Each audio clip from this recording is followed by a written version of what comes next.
We are live now. Jack got the last of his wiggles out, which is what you have to do with your toddlers before you go live. Are you feeling a little better, Jackie? I am. Good. I like the word wiggle. It's a good word. It makes you feel good. It's Tuesday Bruise Day. Everybody better watch out. You get in my way, you're going to get bruised today. That's what Tuesday's all about. Well, let's soften the blow a little bit and play the theme song. All right. Here's Jack. Here's Jack.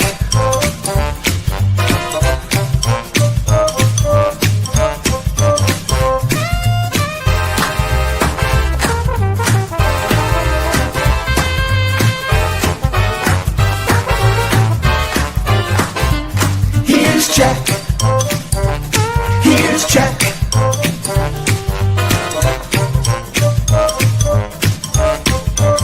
Here's Jack.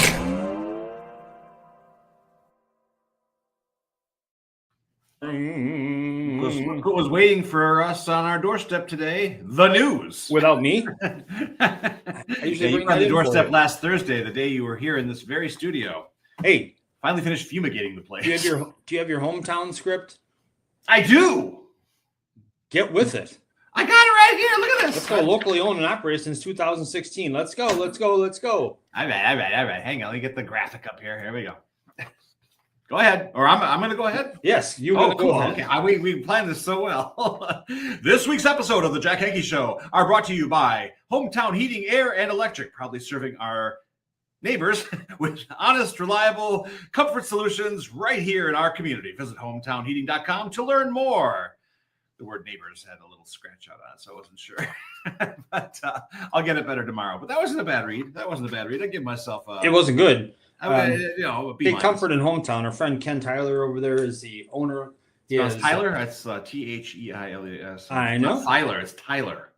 I know. Okay, just checking. I said Tyler. I know you can, but I might not have. So I wanted to make sure. He got hornswoggled by Maggie Dobson into being president of the chamber.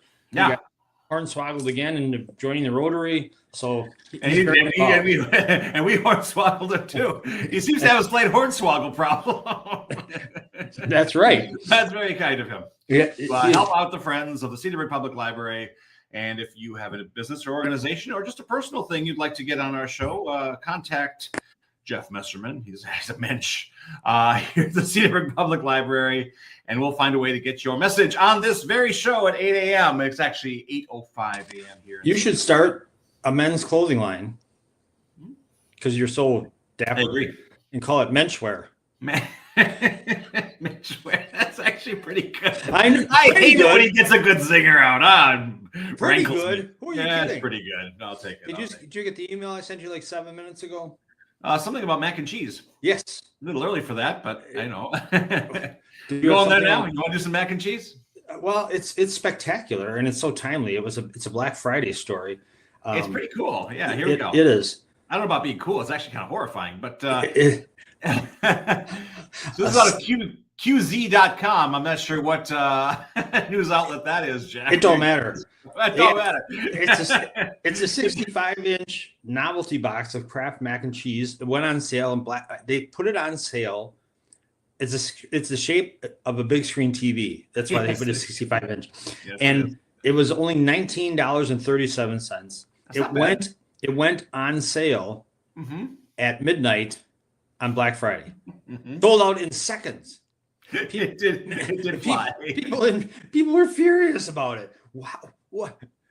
65. It explains a lot about America right now at this snapshot in history. When you open the thing, it's actually 65 boxes of Kraft mac and cheese. Are you a mac and cheese guy? I like it. I don't love it. Like my kids have a deep passion for it, which I did not instill. So, yeah, it's the go-to. It's the parents' go-to. It's a parental if you can work really hard in the kitchen to make a really complicated bit of cuisine for your kids, and they'll go meh. But if you make mac and cheese, they're like yeah. so it's crazy. It reminds me though of another good cause. Mel's Charities now has the Mel Mac back at Out and Out. I saw that. I was there yesterday. Started yesterday, and it's going through January, you buy a Mel Mac and you get to donate. Part of it goes to Mel's Charities. For sure. Speaking of charities, it is, you know what day it is? Something about Bruise Day, I hear. Tuesday's Bruise Day. I'm going to take it a little softer today with a little lighter touch because that's how I always am. Today is Giving Tuesday. That's true. It's a perfect day, you know, after eating and shopping on Black Friday and shopping online. Mm-hmm. And now it's time to turn around and maybe drip a little like guilt out of your conscience and do a little Giving Tuesday. One of our favorites is Mr. Bob's Under the Bridge. Ooh, can I play the video? I'm ready. It's queued up. Oh, yes, please. If you're wondering what to give, first of all, real quick, Mr. Bob's helps the homeless in Milwaukee, and people often have questions about what to donate or what kind of shape things have to be. This is an excellent how-to guide. It's a little fun, but it gets youth involved in this video. So if you delivered would, please. by the messengers. You don't want to mess with these messengers, right? These are teenagers. Yes, this is for Mr. Bob's Under the Bridge. Here it comes. What not to donate? Ripped or stained items. Would you want to wear this? I don't think so. So don't donate it. Adult diapers. Bed pads? No, thank you. If you want to donate things like this, please bring toddler diapers, pads, Tampons and wipes. These fancy items are great, but not what our friends are in need of. Personalized items and coats like these are not what we're looking for. But during the winter months, coats like this are better suited for our friends. Don't donate overused, stained, or dirty. Clean your clothes before you donate them. Our friends wouldn't appreciate Opened or pre-used hygiene. or expired items. Home decor like plants, space heaters, fans, or anything of that nature. Please check out our website to see what qualifies for donation. Who wouldn't wear it? Our friends wouldn't wear it. So please don't donate it. Excellent job. There we go. And there are other good causes like Family Sharing of Ozaukee County can accept like the home items. Not all, and they have to check with them as well. Right. But it's clothes, hygiene, money. That's what they need, and it's great. Also, there is another event for Mr. Bob's Under the Bridge coming up February 1st. They just unveiled this. Mm-hmm. Cheers to Charity at Lion's Tail Brewing to benefit Mr. Bob's. Sunday, February 1st, 2026. It's in Wauwatosa on North Avenue from 2:30 to 5 p.m. 2:30 to 5:30 p.m. Okay. So they're finding different ways to get the community involved and have, it's not all just give. It's have some fun and meet the people who are involved with this as well, which is a great idea. I mean, the reach is obviously beyond Ozaukee County if they're having an event in Wauwatosa. So that's cool. Yeah, it is cool. Excellent. And it's a great organization. So it's any questions you have, MrBobsUnderTheBridge.org, headquartered in Grafton. The weekly outreach is at Kosciuszko Park in Milwaukee. They're very active on Facebook and Instagram. So there's many ways to find out more about Mr. Bob's. Yeah, without a doubt. Absolutely. So cool. Hey, you're here on a big day. In about 5 minutes, we're going to have on one of those writer persons. Author Lisa C. Paul is here. She's gonna be bringing the collective IQ of this show way up. I mean, very happy. The only direction to go is up, Jack. That's right. Up, Jack. Hey, absolutely. It's interesting. I have to talk about this stack of papers I have, and I was leafing through them today as my coffee was brewing, and I did a little math. Which, again, for the collective IQ of the show, maybe you should have waited for Lisa. I know. I was going to send her the numbers and see what she thought. But, Can you do my good? Do you know gazintas? Yeah, but these things, they ain't cheap anymore. In the old days, you'd plunk down 2 dimes and get yourself one of these newspapers, and then 2 more dimes to get you a cup of coffee, and and yourself some change. Steps for the day. Yeah, but the Milwaukee Journal Sentinel, it's $3.25 an issue now, and the Wall Street Journal, and it's thinner than ever. Well, I'm not going to make any commentary on journalism of today. I'm just talking about the finances here. Okay, yep. We'll save that for another I'm with day. you. I'm with you, bro. Wall Street Journal, $5, which is funny. This is the most expensive paper we have here, and this is for people who are kind of money conscious. It's interesting. The Wall Street Journal, but it really has a good cross section of stories. It does. Right, exactly. New York Times, $4. And if those of you doing the maths at home, and I got USA Today here, and that's about what I got here. That's about $3 as well. So you're looking at about $15 worth of news in my hand right here. But you know what? You don't have to spend a nickel, because if you come to the Cedarburg Public Library, this stack is waiting for you when our doors open at 9:30. I'll be sure they get up there in the right place. Not before 9:30. No, there are some who want to tap on the door. You know what's great? We do have some patrons who, I think we talked about this in the show before. They like to be the first person to crack the paper. There's something about that. To have, I don't like my paper unread. So they show up at our door at 9:31. Yes. They don't want it pre-folded, pre-wrinkled, whatever. So interesting stuff. Did you see the USA Today has an interesting story on the White House decor this year for the holidays? It's called, they're doing Home for the Holidays this year. And I mean, I have to give it to Ms. Melania. That's not bad. It's okay. I like that. I think the years prior, she kind of made it look like the Mirage. It was kind of a Vegas holiday. I don't see the big hole in that picture where they took out the wing. Oh, well, yeah. They're still working on that. Rome wasn't built in a day, Jack. Journal Sentinel's reporting today. We have this scary story in our school system in Milwaukee with the whole lead paint thing. I was just going on and on this story, and I'm interested. It's interesting because I wonder. I don't feel like there was a big backlash for that, and nobody's like taking a fall for that. But doesn't it strikes me that like if there's that much lead paint in our schools that hasn't been addressed after all this time, that must not be bad. Isn't there a roster of names that we can that means send up the river? It's no big deal. Yeah, okay. Jack's running for office next year, as you can hear.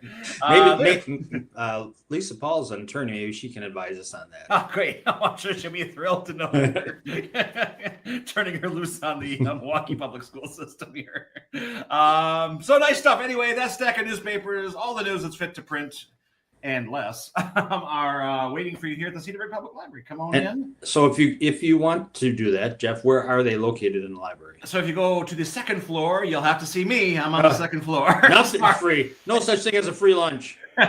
So you'll go past me. Do not collect $200 and go straight to the back of the building, facing the post office here, and you will find our periodical section along with about 35 to 40 magazines that you don't have to buy either anymore. You can just come to your library, and you can even check out past issues if you have a library card, or unlike Jack, a library card without a phone.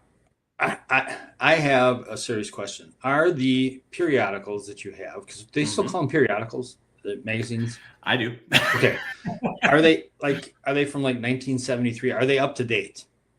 Oh, they're up to date. Yeah, no. We only keep about a year's worth retroactively. Okay. Otherwise, okay, that's cool. Yeah, I think we'd have and breathing issue. I mean, And this is kind of a segue into, I guess. Do you guys still use microfiche? I call it microfilm because I'm from America. Fiche is a French word, I think. But, and actually, well, I'm glad you brought that up. Linda's going to love this. My boss. We had a organization digitize all of our microfiche last year, and now they're all available online. I'll bring up the link tomorrow, not today because we're pressed for time. But it's really cool, and they made our microfilm searchable. So actually, everything was digitized and searchable. So if you're looking for a birthday party from 1926 that may have happened up the road here, it's much easier to find as opposed to spinning. So that's a beautiful thing. Nice. Yeah, I like it. Last question. Please. Does anyone ever ask about use the term microfiche? They do. I'm not sure how that got out. That's one of the there. Greatest words ever. I blame you. It's just great. Like everything else in my life, I blame you. So that works out well. Hey, let's bring in a guest. Yes. I wish I could play her out with Doc Severinsen in the band, but instead I'm going to show you the cover of her book. And this is Swimming in the Daylight. Lisa Paul is... See the connection, microfiche? Her name. And yes, very good. And Lisa, hello and good morning. Hey, good morning, you guys. Thanks for having me on. Oh, welcome to the show. It's nice to have you. Hey, you're welcome. It's a little bit out of my usual Zoom comfort for work, so... Oh, we do that all the time. We like breaking comfort zones is our specialty here. Good. And in fact, we have just terribly difficult questions to answer. And every guest who's ever been on the show has to start with this question, which is, do you prefer crunchy or creamy? It's got to be crunchy. Yes. You have a home here on the Jack Henke Okay, Show. All right. Not only is off. the right answer, Pressure she said is it's off. got to be. There's no doubt. I love it. Thank you. Now you're going to be a regular. Sorry. That's great. Well, welcome to the show. We're thrilled to have you. I understand we have the pleasure of meeting you because you met Linda Eastwood, who is the director of the library, at an event recently. Yes, it was very nice to meet her and for her to put me in touch with you two.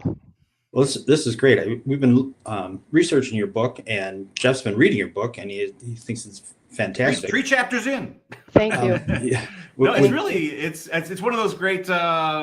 You know, I'm a fiction guy, but I love nonfiction that is more story based and personal and readable. And you did that. And it's fascinating. I would recommend it to anybody who even just like, I'm not sure about nonfiction. This is a great story right out of the gate. Like you didn't waste any time, and I love that. So thank you so much. Good read.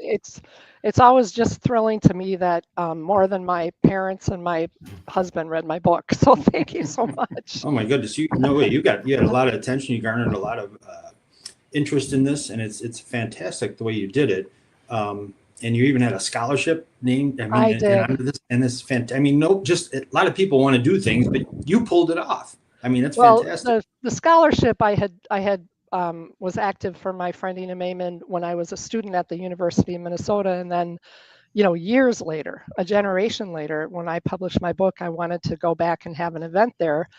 But I just didn't want to be a talking head in front of a microphone to students who weren't even alive when the Soviet Union existed. And so I got this idea just to do a human rights award in her name and sort of, pass it on, pay it forward, and inspire a student of this generation. So that was really, I did that for 10 years. That was really that was just really great. You're a doer. You don't just do it for like 6 months. You're in it.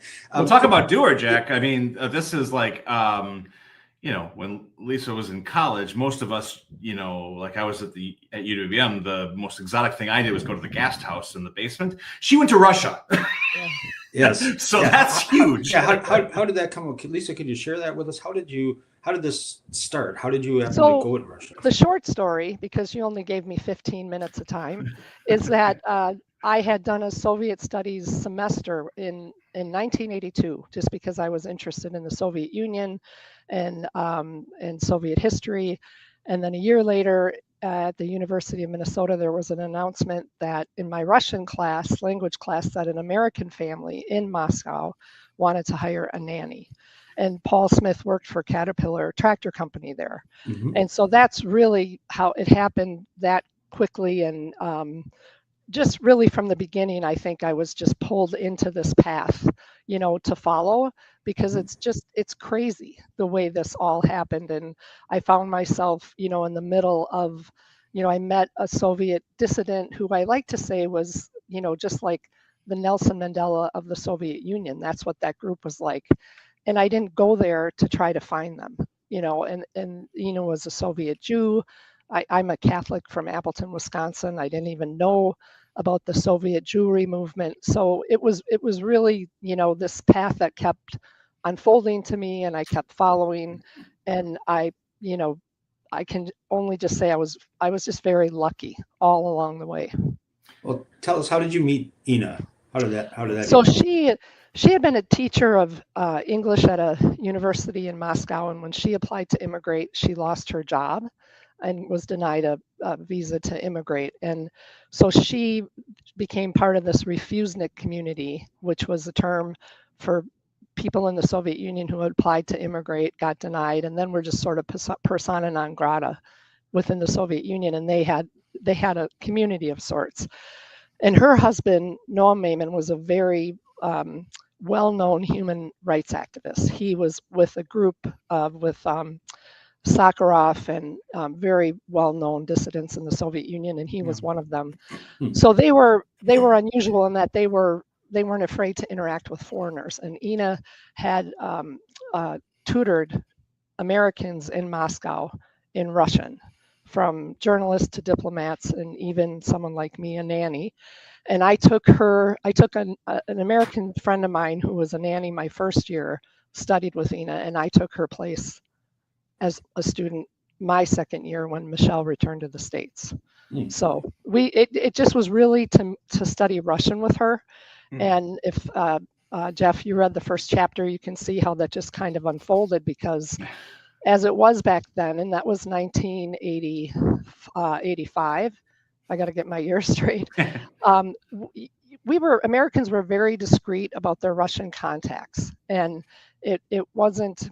It's just like less information was more. So really, all I had from Ina about Ina was her phone number, what I just told you about how she had been a professor of English, and I knew that she had had cancer, but it was in remission. And so like I said, I didn't really know who she was married to or what her plight was. And so what's kind of cool about it is this friendship develops just between a tutor and a teacher and a student. And along the way, we both get to know each other.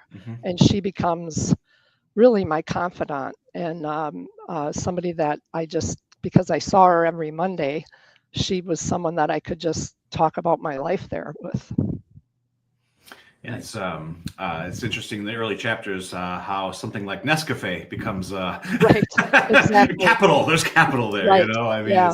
And I remember that. It's funny how much of the '80s came kind of, and the situation right. in the Soviet Union comes rushing back right. while I'm reading your book, right. because I'm remembering, Andrei Sakharov having, Jason Robards playing him on an HBO movie, and that getting that idea out that we didn't really, appreciate, and stuff like Moscow on the Hudson with Robin Williams. I mean, it was a really different time for Russia and America, and I'd sort of forgotten about all that. And your book brought a lot of that back in a really, really interesting way. So, and that's really this first meeting with her, when we're just talking, and she's sort of screening me if I would be a good student, and I ask her, well, how would I pay for the lessons? And she liked Nescafe coffee, and I could get those at a store. I could get that coffee at a store with foreign currency. Sure. And so she said, and if you can bring an extra one, we can send it to our friend in Gorky. Yeah. And she was referring to Sakharov, who was exiled there at the time, internal exile. And I was like, are you talking about Sakharov? Like, who are you? Where am I? Wow. Absolutely. Yeah. It's, we like to talk about the creative process on this show, and I have to ask you, like, how did the writing of the book come along for you? Was it an easy? It's never easy. I guess that's the wrong term, but was it a smooth process, or did you hit some bumps along the way? And I'll try to be really brief on this, but I had never had an ambition to write this story, and then when you finally get to the epilogue, you'll get some insight into that. But I was in my mid 40s, and my mother had Alzheimer's, and I was really struggling with that. And I got to this place where it was, my book is about finding hope and despair, and or in the midst of despair. And Ina was that was her legacy in my life, right? And I got to this point in my life where I couldn't get to that. And it was really difficult for me. So I went back and I got her letters and I started reading through them. And in that process and her giving me hope to get through that time, I had this purpose to write the story, which was if I can share this story and inspire others to find hope in dark times, then I'm going to try to do it. And so I just had this, this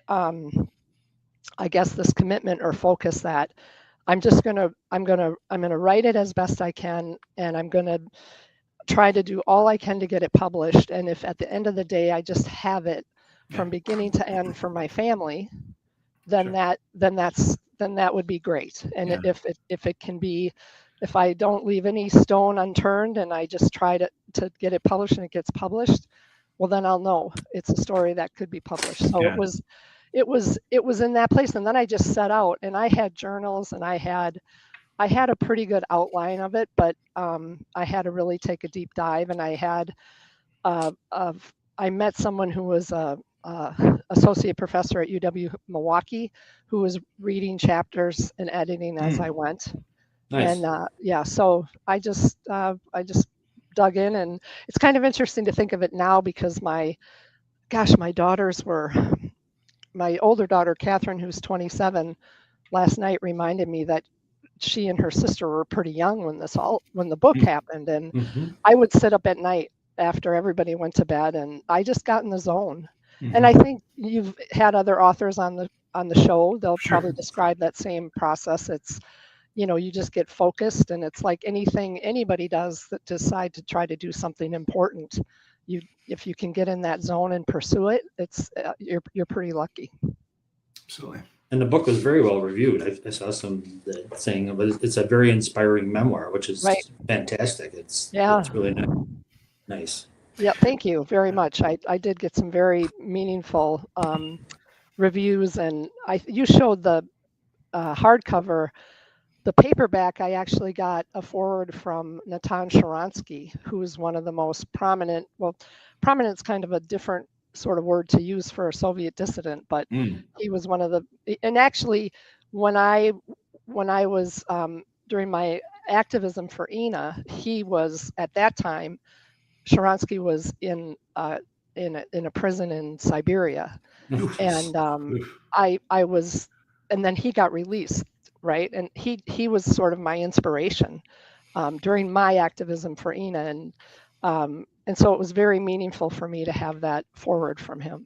Absolutely. Yeah. I have to, in our final moments here, I guess I have to ask you, as a obvious experience with Soviet Union, now Russia. And I mean, how do you have hope for that region? Right? I mean, Yeah, I know it's there was that time of perestroika and openness, and they were going the other direction. And then I think Putin just took that role that is just so historically suitable for a Soviet leader. And it's right. It's just time. And I thought there just really isn't, as an American, I come from a country and a history where people can stand up and fight, and we have these freedoms. And the Soviet Union and now Russia is actually the opposite. Yeah. And so that kind of civil movement that you might